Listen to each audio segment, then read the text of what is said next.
الرحمن الرحیم۔ السلام علیکم ورحمۃ اللہ وبرکاتہ۔ کیسے ہیں بچوں آپ؟ یہ آپ کے اردو کا پیریڈ ہے۔ پہلے ہم دعا پڑھ لیتے ہیں۔ ربی زدنی علما، اے میرے رب میرے علم میں اضافہ فرما۔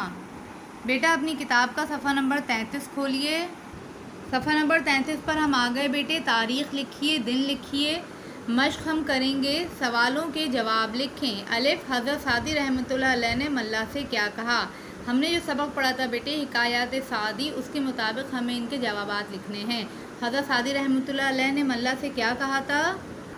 صفحہ 30 پر اس کا جواب ہے بیٹے، اس کی عمر ہی باقی نہ رہی تھی، اس لیے اسے نکالنے میں تجھ سے تاخیر ہو گئی۔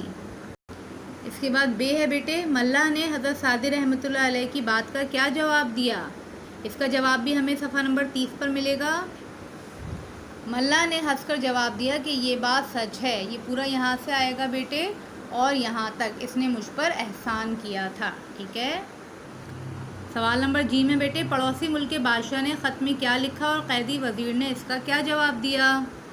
صفحہ 31 پر اس کا جواب ہے بیٹے، ہمیں یہ جان کر بہت افسوس ہوا، یہاں سے ہم لکھیں گے اور بے وفائی کرنا مجھے منظور نہیں۔ یہاں تک اس کا جواب ہے۔ ٹھیک ہے۔ اس کے بعد بیٹے آخری سوال دیکھیے، حکایت عیب جوئی بری عادت ہے سے ہمیں کیا اخلاقی سبق ملتا ہے؟ جی اس کا جواب ہے 32 نمبر، صفحہ نمبر 32 پر، عیب جوئی بری عادت ہے، اس سے بچنا چاہیے، تکبر کو مٹانا عبادت کا پہلا مقصد ہے۔ ٹھیک ہے۔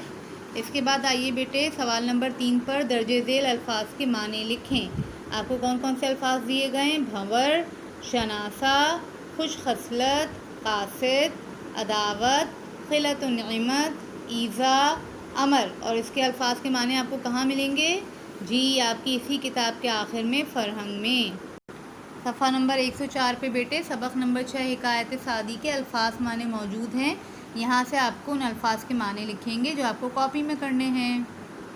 اس کے بعد بیٹے سوال نمبر 4 ہے، درج ذیل الفاظ کو اپنے جملوں میں استعمال کریں۔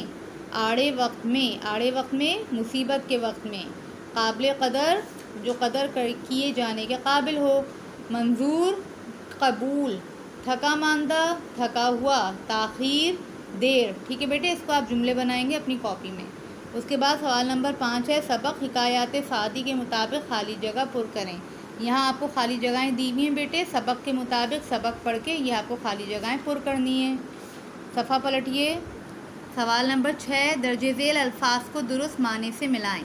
الفاظ دیے گئے ہیں بیٹے آپ کو، ان کے معنی دیے گئے ہیں، آپ کو انہیں درست معنوں سے ملانا ہے۔ الفاظ کیا کیا ہیں ہمارے پاس؟ غوطہ، ضبط، محسن، بجا نہیں لاتا، شب بیداری، پشت، اور اس کے معنی کیا کیا دیے گئے ہیں بیٹے؟ تعمیل نہیں کرتا، عمل درآمد نہیں کرتا، رات بھر جاگنا، رات کو جاگ کر عبادت کرنا، کسی چیز کا پچھلا حصہ، احسان کرنے والا، پانی کے نیچے زیر آب جانے کا عمل، قبضے میں لینا، ہتھیانا۔ ٹھیک ہے بیٹے، یہ کتاب میں ہی کام کرنا ہے آپ کو، خالی جگہیں بھی اور الفاظ معنی کو ملانا بھی کتاب میں کرنا ہے، اور باقی کام آپ کو اپنی کاپی میں کرنا ہے۔ اپنا خیال رکھیے گا۔ جزاک اللہ۔ السلام علیکم ورحمۃ اللہ وبرکاتہ۔